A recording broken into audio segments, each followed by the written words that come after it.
think we are also in a difficult situation because we know that Najib is trying to win by default, trying to put Anwar behind bars, trying to charge money.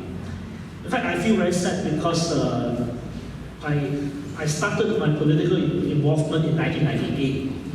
I still remember on August 25th, we were at outside the courthouse when Guan Eng was sentenced to jail, and I was only 21 in 1998. We were lining up in front of the old courthouse at Padang, and the Taran, in solidarity for Guan Eng. And a week later, Anwar was sacked on the 2nd of September 1998. In many ways, that's how we came from, or at least my generation.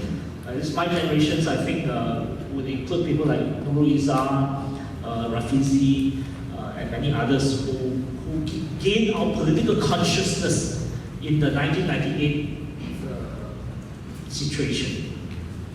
But nonetheless, I think we have to lead. We have to, however the situation, however bad the situation, I think we have to tackle it, we have to grapple with it, and we have to move on.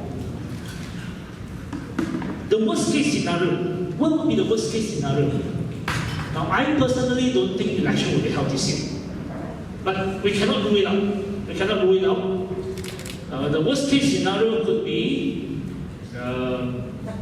sometime in the middle of November, Hadi presented Hudud Bill, and then they called snap election.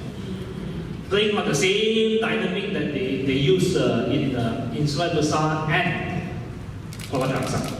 And in the next few months, perhaps Najib is banking on the same problems or same dynamic that we are facing, that the PKR is not decisive about whether to work with PAS or to work with Amanah, that PAS is going to come into the election with a destructive spoiler role nationally everywhere to create three-corner fights, that Amanah is not strong enough, that the DAP may be in trouble because of Guan Eng's case, and the 4M.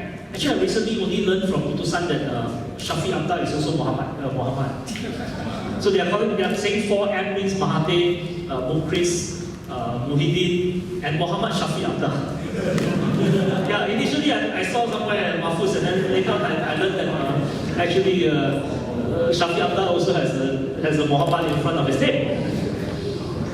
And the 4M hasn't been able to gather momentum, and we are in shambles, and eventually we go into an election unprepared. I think that's the worst case scenario that we'll face. We'll face a worst case scenario where BN will win by default. BN will win by default by putting Guan Eng in jail, by putting Anwar in jail, by destroying the opposition, by putting PAS as a spoiler, and we do not have enough time to explain. We are not able to change the dynamic of the scenario. So I think that will be the worst case scenario, and we'll be defeated, and we'll go back to either 2008 or the worst case scenario, we'll go back to 2004.